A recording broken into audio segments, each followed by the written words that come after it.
ஆண்டவரும் இரட்சகரும் மீட்பருமாகிய இயேசு கிறிஸ்துவினுடைய விலையேற பெற்ற நாமத்தினாலே உங்கள் யாவருக்கும் என் அன்பின் வாழ்த்துக்களை கூறிக்கொள்கிறேன். இதனால் தெய்வ செய்தி போவதற்கு முன்பதாக நாம் தலைகளை தாழ்த்தி ஆண்டவரை நோக்கி பார்ப்போம். இரக்கமுள்ள எங்கள் நல்ல பிதாவே, உமக்கே ஸ்தோத்திரமும் துதியும் கனமும் மகிமையும் உமக்கு மாத்திரம் செலுத்துகிறோம். எல்லா மகிமையும் உமக்கு செலுத்துகிற ஆண்டவரே, இந்த நாள் கொடுக்க வேண்டிய ஒரு தெய்வ செய்தியை ஆவியானவரே நீர் என்ன பேச திட்டம் வைத்தீரோ அதை பேச அடியனை மறைத்து நீர் வெளிப்படும். இதற்கு விரோதமாய் கிரியை செய்கிற சத்ரு அதனோட வல்லமைகள் முழுவதும் இயேசு கிறிஸ்து நாமத்தினால கடிந்து அப்புறப்படுத்துகிறோம். தேவனுடைய பிரசன்னம், தேவனுடைய ஆளுகை, பரிசுத்த ஆவியுடைய பிரசன்னம் மாத்திரம் எங்களோடு கூட இருக்கட்டும். துதி கன மகிமை எல்லாமே இயேசு ஒருவருக்கு மாத்திரம் செலுத்துகிறோம். இயேசு கிறிஸ்துவின் மூலம் பிதாவே, ஆமேன். சங்கீதங்களின் புஸ்தகம் 2ஆம் அதிகாரம் 12வது வசனத்தை நான் வாசிக்கிறேன். குமாரன் கோபம் கொள்ளாமலும் நீங்கள் வழியிலே அழியாமலும் இருக்கும்படிக்கு அவரை முத்தம் செய்யுங்கள். கொஞ்ச காலத்திலே அவருடைய கோபம் பற்றி எரியும். அவரை அண்டிக் கொள்ளுகிற யாவரும் பாக்கியவான்கள். கர்த்தருடைய பரிசுத்தமுள்ள நாமம் மகிமை பெறுவதாக. இந்த நாளில் கூறிய வார்த்தை கூட குமாரனாகி இயேசு கிறிஸ்து கோபம் கொள்ளாமலும். நம்முடைய ஆண்டவர் கிருபையும் மகா இரக்கமும் பரிசுத்தமும் உள்ள ஒரு தெய்வம். இயேசு கிறிஸ்து இரக்கமே உருவானவர். இயேசு கிறிஸ்து நமக்காக பிதாவினிடத்தில் நம் பாவம் செய்யும் பொழுது நமக்காக பரிந்து பேசுகிறவர். அவருடைய இரக்கங்களுக்கு முடிவே கிடையாது. அவ்வளோ இரக்கமுள்ள ஆண்டவர் தான், ரொம்ப இரக்கமானவர். தேவனுடைய ஒரு குணாதிசயம் இரக்கத்தின் தேவன். அவர் நம்முடைய பாவங்களுக்கு தக்கதாக நமக்கு தண்டியாமலும் அந்த பாவத்திலிருந்து மீட்பு பெறும் வழியாக இயேசு கிறிஸ்து நமக்கு ஒரு பாதையை வகுத்து கொடுத்து உங்களுடைய பாவத்தையும் என்னுடைய பாவத்தையும் அவர் சிலுவையில் சுமந்து சாபத்தை அவர் சிலுவையில் சுமந்து நமக்கு சாபத்திலிருந்தும் பாவத்திலிருந்தும் விடுதலை கொடுத்தார். அது மாத்திரமல்ல, பரிசுத்தமாய் எப்படி ஒரு மனிதன் வாழ வேண்டும் என்பதை தன் வாழ்நாட்களிலே வாழ்ந்து ஆண்டவரை பின்பற்றும் ஒரு மாதிரியை நமக்கு வைத்து போயிருக்கிறார். ஒருவன் ஊழியம் செய்வானானால் ஆண்டவராக இயேசு கிறிஸ்துவை பின்பற்ற கடவன், என்னை பின்பற்ற கடவன் என்று ஆண்டவர் சொல்லியிருக்கிறார். அப்போ நமக்கு ஒரு மாடல் ரோல் கிடைத்து விட்டது. எப்படி யாரை போல நாம் உலகத்தில் வாழ வேண்டும், எப்படியெல்லாம் வாழ வேண்டும் என்று சொல்லியும் தேவன் தன்னுடைய பிரசன்னத்தை கொடுத்து நம்ம வழி நடத்தியிருக்கிறார். இது ஒன்று, தேவன் இரக்கம் உள்ளவர் தான், நீடிய சாந்தம் உள்ளவர். கிருபை என்பது தேவன் அளவிட முடியாத ஒரு கிருபை நம்ம வைத்திருக்க, தகுதி இல்லாதவனுக்கு தேவன் கொடுக்கிற ஒரு இரக்கம். இதெல்லாம் வந்தாலும் கடைசி நாட்களில் தேவன் வெளிப்படும் பொழுது நியாயாதிபதியாகத்தான் தேவன் வெளிப்படுவார். ஆமேன். அப்போ நீதி செய்கிற நியாயாதிபதியாக தேவன் வெளிப்படுவார். அதை தான் சொல்கிறார், குமாரன் கோபம் கொள்ளாமலும் நீங்கள் வழியிலே அழியாமலும். ஆமேன். நமக்கு ஒரு நல்ல ஒரு பாதையை தேவன் வகுத்து கொடுத்தார். அது பூமியிலே மனிதன் எப்படி வாழ வேண்டும் என்பதற்கு ஒரு வழியை வகுத்து கொடுத்தார். அவன் எதையெல்லாம் செய்ய வேண்டும், எதையெல்லாம் செய்யக்கூடாது என்பதற்காக மனிதனை நேர்த்தியாக படைத்தார். ஆனால் அந்த மனிதன் பல பாவங்களை செய்து உபாய தந்திரங்களை தேடி தேவனுடைய இரக்கத்தையும் தேவனுடைய கிருபையும் தள்ளிவிட்டு தனக்கு இஷ்டப்படி அவர் வாழ ஆரம்பிக்கும் பொழுது தேவன் அந்த இடத்துல ஒரு நியாய தீர்ப்பை கொண்டு வர வேண்டும். ஆமேன். ஒரு பக்கம் இரக்கமுள்ளவர், இன்னொரு பக்கம் நியாயாதிபதியாய் இருக்கிறார். அப்போது நீதி செய்யும் பொழுது தேவன் தன்னுடைய பிள்ளைகளை அழிக்காதபடிக்கு ஒரு எச்சரிப்பையும் கொடுக்க வேண்டும். அதற்காகத்தான் தேவன் நமக்கு ஒரு மாடல் ரோலாக இருக்கிறார். ஆமேன். குமாரன் கோபம் கொள்ளாமலும் நாம் வழியிலே அழியாமலும் இருக்கும்படிக்கு அவரை முத்தம் செய்யுங்கள். அப்படின்னா அவர் அன்பு செலுத்துங்கள். இயேசு கிறிஸ்துவை அன்பு செலுத்துவது என்றால் என்ன? மனிதனைப் போல நாம் அல்ல, தேவனிடத்தில் அன்பு செலுத்த வேண்டும் என்றால் அவருடைய கற்பனைகளையும் கட்டளையும் கை கொள்ளுவதே அன்பு என்று சொல்லி யோவான் எழுதின நற்செய்தி நூலில் வாசிக்கிறோம். அப்போ அவருடைய வசனத்தை நாம் கை கொள்ள வேண்டும், அந்த வசனத்தின்படி வாழ வேண்டும். சரி, அந்த வசனத்தை கை கொள்வதற்கும் தேவன் தன்னுடைய பலத்தையே கொடுக்கிறார். என்னால் அன்றி உங்களால் ஒன்றும் செய்யக்கூடாது என்று சொல்லி தேவன் அவருடைய பலத்தை நமக்கு கொடுக்கிறார். அவர் பலத்தை கொடுக்கிறார். அது மாத்திரமல்ல, நமக்கு பரிசுத்த ஆவியின் பலத்தையும் கொடுத்து பரிசுத்த ஆவியை தந்து பாவம் செய்யாதபடி வாழும்படிக்கு தேவன் கிருபை செய்திருக்கிறார். அப்படியெல்லாம் செய்து கொண்டு வந்து மனிதன் பாவத்தை தொடர்ந்து செய்யும் பொழுது, பாவத்தில் தொடர்ந்து நீடிக்கும் பொழுது, பாவத்தை தண்ணீரை போல பருகும் பொழுது தேவன் ஒரு நியாய தீர்ப்பை பூமியிலே மனிதர் மேல் கொண்டு வர வேண்டியது அவசியமாய் இருக்கிறது. அதனால்தான் தேவன் அந்த நியாய தீர்ப்பை கொண்டு வர்றார். கொஞ்ச காலத்தில் அவருடைய கோபம், அதுதான் அந்த நியாய தீர்ப்பு நாட்கள் வரைக்கும் அந்த பொறுமை. அதற்கு பிற்பாடு அந்த கோபம் பற்றி எரியும். அவரை அண்டிக் கொள்ளுகிறவர்கள் இயேசு கிறிஸ்துவை தொழுது கொள்ளுங்கள், ரட்சிக்கப்படுவீர்கள். அவர் அண்டிக் கொள்ளுகிறவர்கள், அவர் சட்டைகளின் கீழே வருகிறவர்களுக்கு யாவரும் பாக்கியவான்கள். ஆமேன். ஆண்டவர் அளிப்பாரா? தேவன்லாம் இரக்கமுள்ளவராச்சே. இயேசு கிறிஸ்து சிலுவையில் 3 ஆணிகளால் அடிக்கப்பட்டு குற்றுயிராய் தன் ரத்தம் முழுவதும் சிந்தி தலையில் முள்கிரீடம் வேதனை உள்ளவராய் இருந்தும் அவர் அங்கே சிலுவையிலே நமக்காக ஒரு மன்றாட்டை ஏறெடுக்கிறார். பிதாவே, இவர்களை மன்னியும், தாங்கள் செய்வது இன்னதென்று அறியாமல் இருக்கிறார்கள் என்று சொல்லி தேவன் அந்த இடத்துல இரக்கத்துக்காக வேண்டிக் கொள்கிறார். நமக்கு ஒரு மாடல் ரோலாக காண்பிக்கிறார். அப்படியேப்பட்ட தேவன் நியாய தீர்ப்பை கொண்டு வரும் பொழுது தேவன் நீதி செய்கிறவராய் இருக்கிறார். அந்த இடத்துல அவர் எதையும் பார்ப்பது கிடையாது, நீதியை தான் அவர் செய்ய வேண்டும். மனிதன் பாவம் செய்தால் பாவம் செய்கிற ஆத்துமா சாகும், பாவத்தின் சம்பளம் மரணம். அப்போ மனிதன் துணிகரமாய் பாவத்தை செய்து பாவத்தினாலே தன் வாழ்க்கை கட்டி கொள்ளும் பொழுது தேவன் அந்த இடத்துல ஒரு நியாய தீர்ப்பை கொண்டு வர வேண்டும். ஆதியாகமத்தின் புஸ்தகம் 18ஆம் அதிகாரம் 20ஆம் வசனத்திலும் 21ஆம் வசனத்தை நான் வாசிக்கிறேன். பின்பு கர்த்தர் சோதோம் கொமோராவின் கூக்குரல் பெரிதாய் இருப்பதினாலும் அவைகளின் பாவம் மிகவும் கொடிதாய் இருப்பதினாலும் நான் இறங்கி போய் என்னிடத்தில் வந்து எட்டின அதன் கூக்குரலின்படியே அவர்கள் செய்திருக்கிறார்களோ இல்லையோ என்று பார்த்து அறிவேன் என்றார். ஆமேன். சோதோம் கொமோரா பாவம் செய்யும் பொழுது அங்கு கூக்குரல் பெரிதாய் இருக்கிறது. மனிதனுடைய இருதயமெல்லாம் சோர்ந்து போய் இருக்கிறது. அநியாய செயல்கள் பூமியிலே பலத்திருக்கிறார்கள், பெருகி இருக்கிறார்கள், பாவத்தை துணிகரமாய் செய்து கொண்டார். இந்த சோதோம் கொமோரா பட்டணத்தில் அந்த சோதோமிஸ் பாவம் மிகுதியாய் இருக்கிறது. அங்கு ஒரு தேவனுடைய நீதிமான் இருக்கிறார்.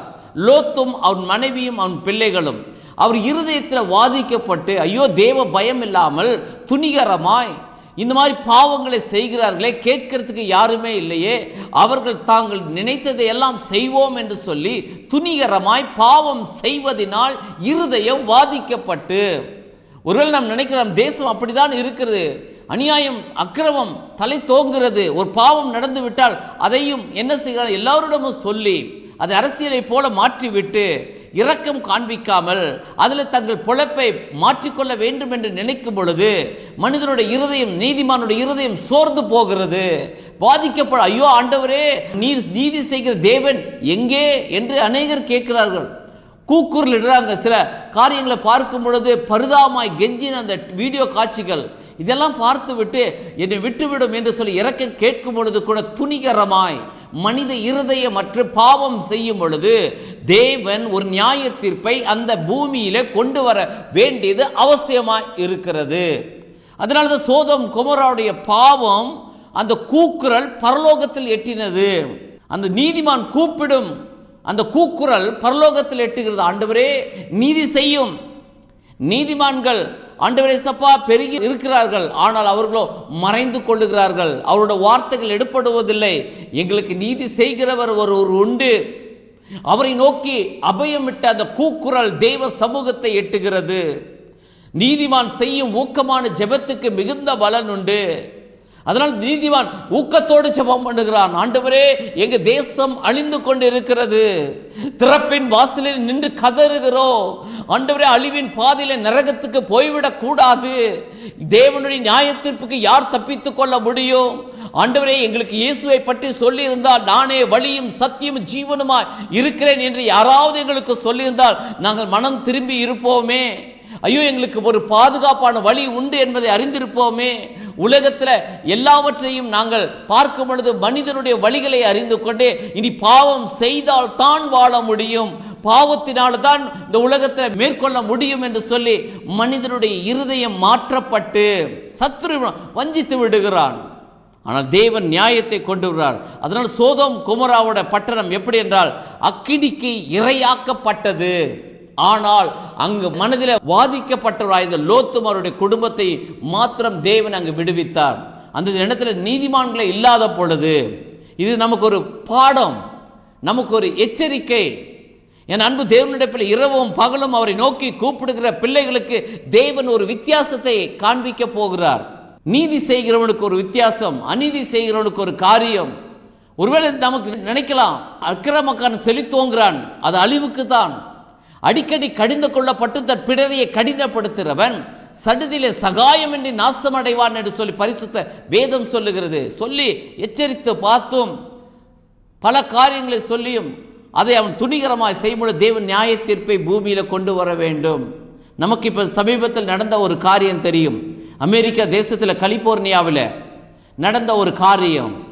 அங்கிருந்த அந்த இடம் முழுவதும் எத்தனையோ ஏக்கர் தீக்கிரையாகி நல்ல ஐஸ்வர்யவான்கள் எல்லாம் இருந்தது. ஆனால் தேவனை தேடுகளை இல்லை. ஆனால் அங்கே ஒரு கூட்டம் இருந்தது, பரிசுத்த ஜனம் இருந்தது.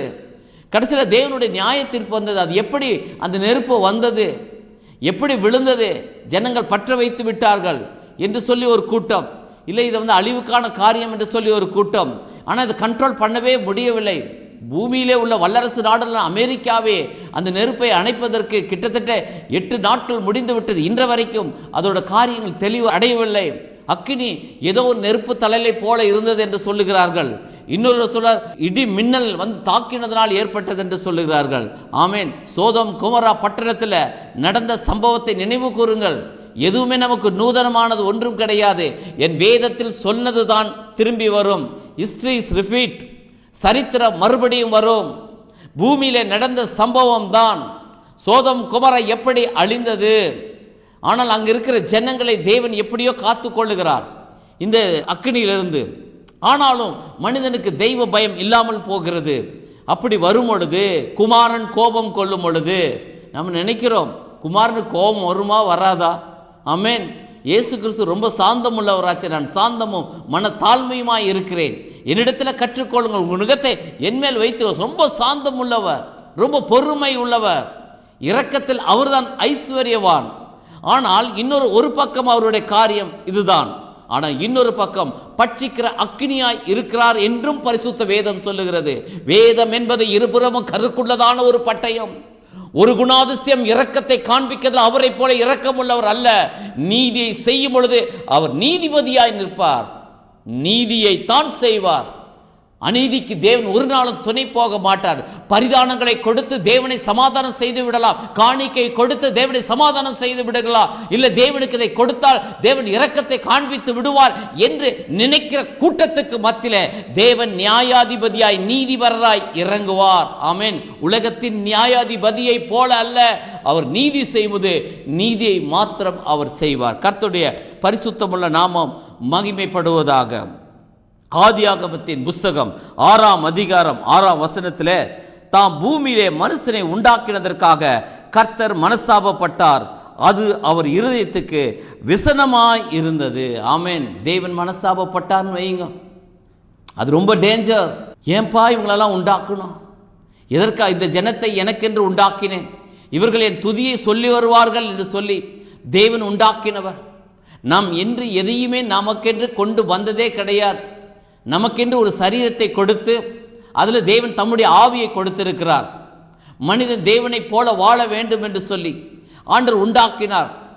சில ஆதாம் ஏவாள் பாவத்தின் நிமித்தமாக பூமியிலே பாவம் நுழைந்தது. ஆனால் தேவன் இரக்கத்தை காண்பித்து மனிதனை மீட்கும்படிக்கு ஒரு கிருபாதார பலியாக இயேசு கிறிஸ்து வந்து நம் பாவத்துக்கும் சாபத்துக்கும் மீட்பை உண்டாக்கி பரிசுத்தமாய் வாழ்வதற்கு ஒரு வழியை உண்டாக்கினார். அல்லேலூயா. கர்த்தருடைய நாமத்துக்கு ஸ்தோத்திரம். அப்படி உண்டாக்கப்படும் பொழுதுதான் ஆண்டவர் பூமியிலே மனிதனை உண்டாக்க மனஸ்தாபப்பட்டார். ஐயோ, இந்த ஜனங்களுடைய இருதயம் நித்தமும் பொல்லாதவைகளை என்று கண்டு அநியாயமே நினைக்க அவன் நினைவில சிந்தனையில கரப்ஷன் ஆகிவிட்டது. அதனால் மனஸ்தாபப்பட்ட, ஐயோ ஏன் தான் இந்த மனிதனை நான் உண்டாக்கினேனோ. நம்மை குறித்து தேவன் மனஸ்தாபப்பட்டால் எப்படி இருக்கும்? ஐயோ, யார் உதவி செய்ய முடியும்? தேவன் அன்றி ஒருவராலும் ஒருவனையும் காப்பாற்ற முடியாது. துன்மார்க்கன் நீதிமானோட கையோட கை கொத்தாலும் தண்டனைக்கு தப்ப மாட்டான் என்று பரிசுத்த வேதம் சொல்லுகிறது. அதனால்தான் ஆண்டவர் நீதிமான் தன்னுடைய இரத்தத்தினால கழுவப்பட்ட நீதிமானாய் மாற்றி தன்னை போலவே பூமியில வாழ வைத்து ஆண்டவர் அவனை விடுதலையாக்கி காத்து கொள்ளுகிறார்.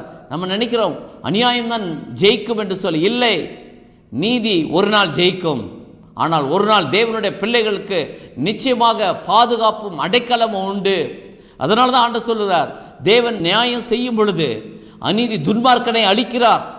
ஆனால் கர்த்தருடைய கண்களிலோ நோவாவுக்கு கிருபை கிடைத்தது. என்னத்துக்கு நோவாவுக்கு கிருபை? அவன் தேவனோடு சஞ்சரித்துக் கொண்டிருந்தான், தேவனோடு உறவாடி கொண்டிருந்தான், தேவனோடு ஐக்கியம் வைத்துக் கொண்டிருந்தான். அதனாலே அவன் குடும்பத்துக்கு தேவன் கிருபையை வைத்தார்.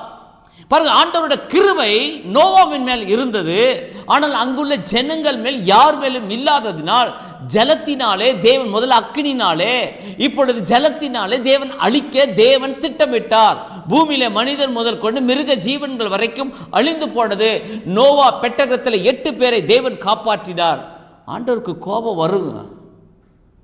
நம்ம துணிகரமா செய்யும் பொழுது, தேவ ஆலயத்தில் பாவம் செய்யும் பொழுது, தேவனுடைய ஸ்தலத்தில் செய்யும் பொழுது தேவன் எப்படி பார்த்து கொண்டு இருப்பார்? மனிதனை போல நம்ம அது இல்லை என்று சொல்லி ஆண்டவர் நமக்கு சப்போர்ட் பண்ணுவார் நினைக்கிறீங்களா? ஹல்லேலூயா. தாவீதே ஆனாலும் சரி தேவன் நீதி செய்கிறார். ஆமென். ஏனென்றால் தேவன் நீதி என்று வந்தால் நீதிதான். ஆனால் அந்த பாவத்துக்கு மனஸ்தாபப்பட்டால் தேவன் இரக்கத்தை காண்பிப்பார். பாவத்தை இன்னொரு பாவத்தினால் மறைத்து விடலாம், அதிகாரத்தினால் மறைத்து விடலாம், இல்லை தனக்கு இருக்க பலத்தினால் மறைத்து விடலாம் என்று சொல்லி அவன் துணிகரமாய் இறங்க ஆரம்பிக்கும் பொழுது, துணிகரமாய் போகும் பொழுது தேவன் அந்த இடத்துல ஒரு நியாய தீர்ப்பை கொண்டு வர வேண்டும். ஆமென். கூக்குரல் தேவ சமூகத்தை எட்டுகிறது. புலம்பல்கள், பூமியிலிருந்து ஒரே சத்தம். இஸ்ரவேல் ஜனங்கள் அடிமைப்பட்டு கிடக்கிறார். அவரோட கூக்குரல் தேவ சமூகத்தை எட்டினது. அதனால் தேவன் விடுதலையாக்கும்படி மோசே என்ற ஒரு தீர்க்கதரிசியை அனுப்பி அந்த ஜனங்களை விடுதலையாக்குகிறார். பாருங்க, தேவனுடைய பிள்ளைகள் தான் கூக்குரல் போகிறது. அதே போல ஒரு மனிதனை குறித்ததான ஒரு காரியம் தேவ சமூகத்தில் எட்டும் போது, ஆண்டவரே இந்த மனிதன் துணிகரமாய் பாவம் செய்கிறான், அநியாயத்தை அக்கிரமத்தை செய்கிறான், நீதியை புரட்டப்படுகிறது, நியாயம் கேட்பதற்கு யாரும் இல்லை, யார் கேட்டாலும் பதில் சொல்லவில்லை, தேவனும் எப்படியே இருந்து விடுவார் என்று நினைக்காதீர்கள். தேவன் அப்படியே விடமாட்டார். யாருக்குமே தெரியல, அந்தரங்கத்தில் செய்கிற காரியம் என்று நினைக்கிறீர்கள். தேவன் அதை வெளியரங்கமாய் கொண்டு வருவார். ஒரு சம்பவம், 2 நண்பர்கள் இருந்தார்கள். வியாபாரம் பண்ணின நல்ல பிஸ்னஸ் வளர ஆரம்பித்தது. 2 பேரும் பகுதி பகுதியாக எடுத்துக்கொண்டார்கள். ஒரு நாள் ஒருவனுக்கு திருமணம் நடந்தது. அவனுக்கு பண ஆசை அதிகமானது. இவ்வளோ வருமானத்தை அவனே எடுத்துக்கொள்கிறானே என்று சொல்லி அந்த நண்பனை கொலை செய்து விடுகிறான். அப்புறம் முழுவதும் இவன் அந்த பணத்தை அனுபவிக்க ஆரம்பித்து விட்டான். அவன் சாகும்போது அவன் காட்டுக்கு அழைத்து சென்றான் நண்பனை. அந்த இடத்துல அவன் கொன்று போடும்போது அவன் கேட்கறதுக்கு யாருமே இல்லை, ஒருவருமே இல்லை. இந்த காட்டில் நீ கூக்குரலிட்டாலும் கேட்கறதுக்கோ உதவி செய்வதற்கோ ஒருவரும் இல்லை என்று சொல்லி அவன் சொல்கிறான். அப்போ அவன் வானத்தை அண்ணாந்து பார்க்க ஒரு நிலா இருக்கிறது. நிலாவை பார்க்கிறான். நிலாவே நீதான் சாட்சி என்று சொல்லிவிட்டு அவன் இறந்து விடுகிறான். இவனுக்கு ஒரே காரியம், நிலாவாவது சாட்சி சொல்லுகிறதாவது. ஆமென். இயற்கையின் சத்துவங்கள் தேவனால் உண்டாக்கப்பட்டது. நாம் நினைக்கிற, நாம் செய்கிற காரியம் யாருக்குமே தெரியாது, அந்தரங்கத்தில் செய்கிற காரியம் யாருக்கும் தெரியாது என்று நாம் நினைக்கிறோம். அந்தரங்கத்தில் இருக்கிற எல்லாவற்றையும் தேவன் வெளியரங்கத்தில் கொண்டு வருவார். யாரை கொண்டு வேணால் கொண்டு வருவார். உன் வாயே உன்னை விரோதமாய் உனக்கு சாட்சியிடும். கர்த்தர் நாமத்துக்கு ஸ்தோத்திரம். இவன் ஒரு நாள் மனைவியோட வெளியில கயிற்றுக்கட்டில் உட்கார்ந்து கொண்டு இவர் பேசும்போது வானத்தை அண்ணாந்து பார்த்து சிரித்தான். அவன் மனைவி கேட்ட, ஏங்க சிரிக்கிறீங்க? ஒன்றும் இல்லை, என்கிட்ட மறைக்கிறீங்களா? அப்போ நீங்கள் என்னை நேசிக்கலையா என்று சொல்லி அவள் கேட்கும் பொழுது, இல்லை சொல்லுங்கள், எதாக இருந்தாலும் நான் சொல்லுங்கள், நான் பார்த்துக்கொள்கிறேன்னு அவளை நம்பி அவன் சொல்ல, என் நண்பன் இருந்தான், அவனை நான் கொண்டு போய் காட்டில் இந்த மாதிரி கொலை செய்து விட்டேன், அதற்கு பிற்பாடு அந்த பணம் முழுவதும் இப்போ நமக்காக இருக்கிறது என்று சொன்னார். இது யாரிடமும் சொல்ல வேண்டாம் என்று சொல்ல அவளும் சமாதானத்தோடு போய்விட்டார்கள். மனிதனோட வாழ்க்கை ஒரே போல எப்போதும் இருப்பதில்லை. அல்லேலூயா. எப்பொழுதும் வேணால் மாறி போகல. சந்தோஷம் நிலையானது கிடையாது, துக்கமும் நிலையானது கிடையாது, மாறி மாறி உண்டாகும். ஒரு நாள் திடீர்னு பார்த்தா கணவன் மனைவிக்கு ஒரு சண்டை வந்தது. இவன் கோபம் வந்து கத்தி எடுத்தால் வெட்ட போகும்போது, ஐயோ உங்கள் நண்பனை கொல்லுவதை போல என்னை கொல்லுகிறீர்களா என்று கத்திக்கொண்டே ஊருக்குள்ளே ஓட ஆரம்பித்தான். ஊருக்குள்ளே ஓடும்போது அது வரைக்கும் அவன் எங்கே இருக்கான் என்று தெரியல. அதற்கு பிற்பாடு எல்லாருக்கும் தெரிந்து விட்டது, இவன் தான் கொலை செய்து விட்டான். போலீஸ் வந்தது, அவனை அரெஸ்ட் பண்ணி கொண்டு போய் விட்டார். நிலவா சாட்சி சொன்னது? யார் சொன்னது? உன் வாயே உனக்கு விரோதமாய் சாட்சியிடும், இந்த கற்கள் சாட்சியிடும். ஒருவேளை தேவ சத்தத்தை கேட்டுக்கொண்டிருக்க தேவாலயத்தில் கேட்கிறோம், மனிதர் யாரும் கேட்கவில்லை என்றாலும் சரி, இந்த கற்கள் தேவ சத்தத்தை கேட்டிருக்கிறா, அது உனக்கு விரோதமாய் சாட்சியிடும். இயேசுவை நேசிக்கிறார், இயேசுவின் பாவத்துக்கு பரிகாரி, உனக்கு வழி அவர்தான் மெய் தேவனாகிய அவரை அறிவதே நித்திய ஜீவன் என்று சொல்லி அரை கூவல் விடப்படுகிறது. காதுள்ளவன் கேட்க கடவன். ஆமென். இந்த உலகம் நிலையானதும் நிரந்தரமானதும் கிடையாது. இந்த உலகம் ஒரு நாள் நியாய தீர்ப்புக்காக வைக்கப்பட்டிருக்கு. மனிதன் மேல நியாய தீர்ப்பு வரும். இந்த உலகத்தின் மீது நியாய தீர்ப்பு உண்டாகும். மனிதன் துணிகரமாய் செய்யும் பொழுது, அதிகாரத்தில் கொள்ளும் பொழுது தேவன் அந்த இடத்துல நியாய தீர்ப்பை கொண்டு வருகிறார். யோவான் எழுதின சுவிசேஷம் 2ஆம் அதிகாரம் 14வது வசனத்திலிருந்து 16 வசனங்களை வாசிக்கிறேன். தேவாலயத்தில் ஆடுகள், மாடுகள், புறாக்கள் ஆகிய இவைகளை விற்கிறவர்களையும் காசுக்காரர் உட்கார்ந்து இருக்கிறதையும் கண்டு கயிற்றினால் ஒரு சவுக்கை உண்டு பண்ணி அவர்கள் யாவரையும் ஆடு மாடுகளையும் தேவாலயத்துக்கு புறம்பே துரத்தி விட்டு காசுக்காரருடைய காசுகளை கொட்டி பலகைகளை கவிழ்த்து போட்டு புறா விற்கிறவர்களை நோக்கி, இவைகளை விடத்திலிருந்து எடுத்துக்கொண்டு போங்கள், என் பிதாவின் வீட்டை வியாபார வீடாக்காதிருங்கள் என்றார். ஆமென். கர்த்தருடைய நாமத்துக்கே ஸ்தோத்திரம். பாருங்கள், இங்கே ஒரு சம்பவம். இயேசு தேவாலயத்துக்குள் போகிறார்.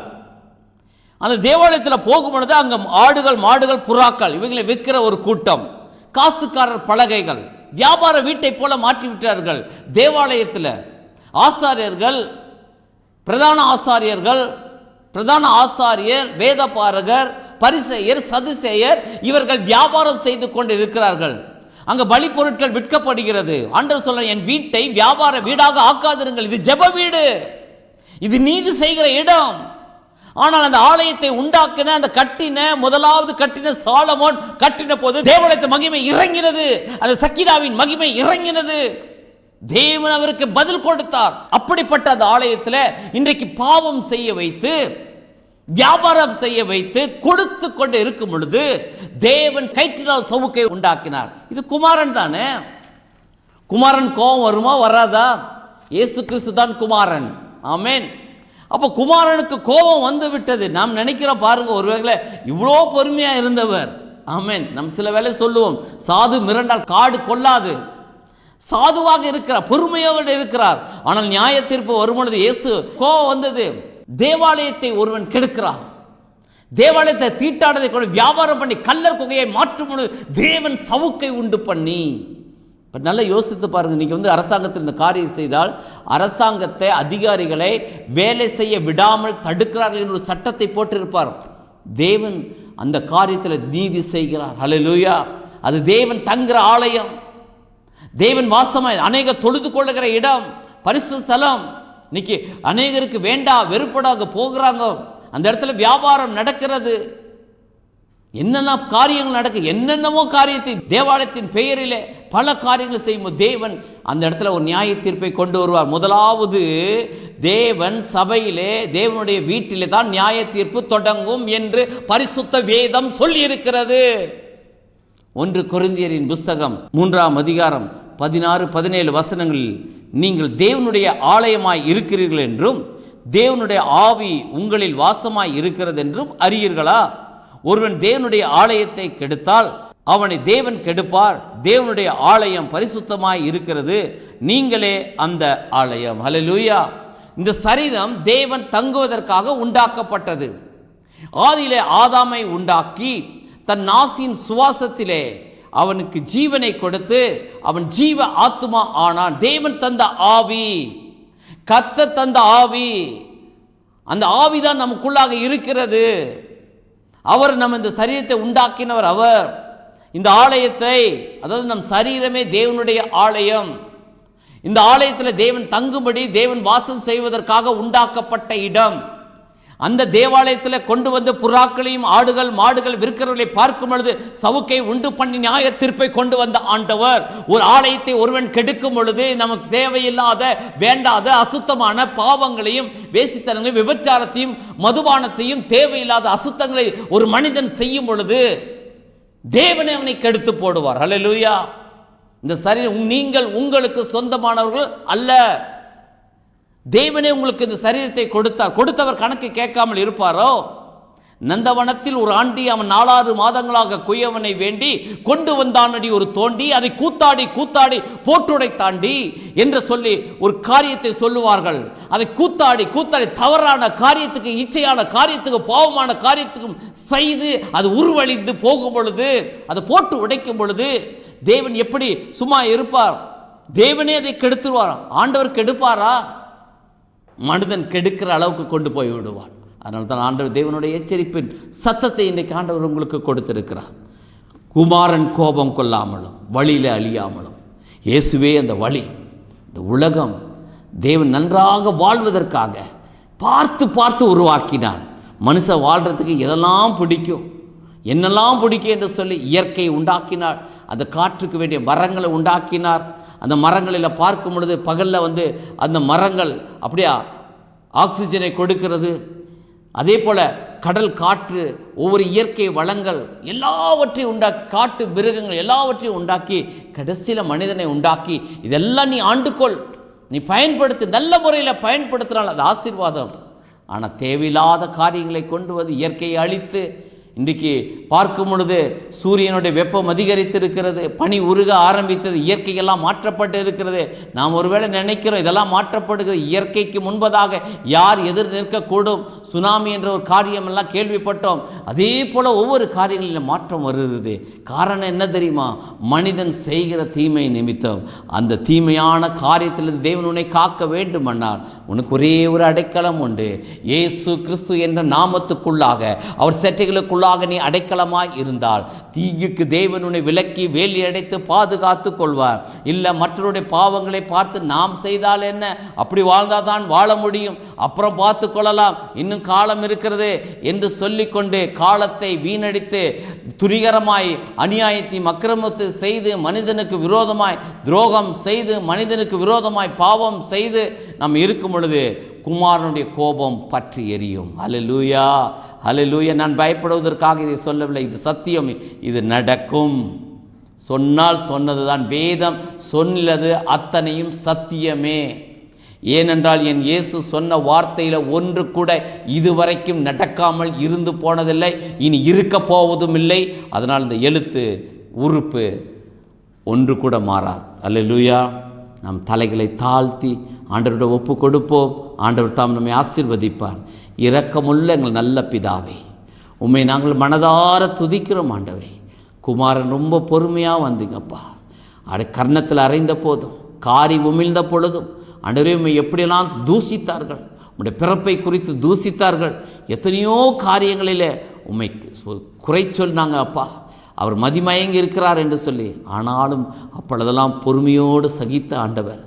ஆண்டவரே, ஒரு நாள் கோபம் பற்றி எரியும் என்று சொல்லி பரிசுத்த வேதம் சொல்லி இருக்குது. ஆண்டவரே, தகப்பன் இந்த சத்தத்தை கேட்கிற ஒவ்வொரு பிள்ளைகளும் இந்த காலத்தை உணர்ந்து கொண்டு கர்த்தருக்கு உண்மையாய் நடக்க, தங்கள் வழிகளை மாற்றிக்கொள்ள, பரிசுத்தமாய் வாழ, இன்னைக்கு தேவனுடைய ஜெபத்தை கேட்கிற பிள்ளைகளே, ஜெபிக்கிற பிள்ளைகளே, வேதத்தை வாசிக்கிறவர்களே, வேதத்தை போதிக்கிறவர்களே, தேவனுக்கு விரோதமாய் நடக்கும் பொழுது தேவனுடைய கோபம் பற்றி எரியுமே. ஆண்டவரே, யார் முன்னால் நிற்க முடியும்? ஆண்டவரே, மலைகளே, குன்றுகளே, எங்களை மூடிக்கொள்ளுங்கள், ராஜா வருகிறார், அவருக்கு முன்பதாக நாங்கள் நிற்க முடியல என்று சொல்லி கடைசி காலத்தில் அந்த பதறுகிற கூட்டத்தில் நாங்கள் இல்லாதபடிக்கு அவர் தைரியத்தோடு எதிர்கொண்டு செல்லத்தக்கதாக எங்கள் வாழ்க்கை உண்மையும் பரிசுத்தத்தை காத்துக்கொள்ள ஆண்டவரே உதவி செய்யும். சரீரத்தில் இருக்கிற பலவீனங்கள் நீங்கட்டும், மன சோர்வுகள் மாற்றட்டும், ஆண்டவரே சத்துருடைய போராட்டங்கள் நீங்கட்டும். ஆண்டவரே, உலகத்தையே பார்த்து ஆண்டவரே நாங்கள் காலத்தை கடந்து போகாதபடி இந்த கடைசி காலத்தில் வந்திருக்கிற நாங்கள் உங்களுடைய எச்சரிப்பின் சத்தத்தையும் நாங்கள் கேட்டு ஆண்டவரே எங்களை தகுதிப்படுத்தி எங்களுக்கு வேண்டாத காரியங்கள் எல்லாம் விட்டு தேவனுக்கு பிரியமில்லாத எல்லாவற்றையும் நாங்கள் தூக்கி எறியத்தக்கதாக எங்களுக்கு உதவி செய்யும். ஆண்டவரே, உங்களுடைய கோபத்துக்கு எங்களை தப்பித்துக்கொள்ள எங்களுக்கு உதவி செய்யும். ஆண்டவருடைய பிரசன்ன ஆளுகை கூட இருக்கட்டும், வழி நடத்தும். சகல துதியும் கனமும் மகிமையும் இயேசு ஒருவருக்கு மாத்திர செலுத்துகிறோம். இயேசு கிறிஸ்துவின் பரிசுத்தமுள்ள நாமத்தில் ஜெபிக்கிறோம் பிதாவே. ஆமேன், ஆமேன்.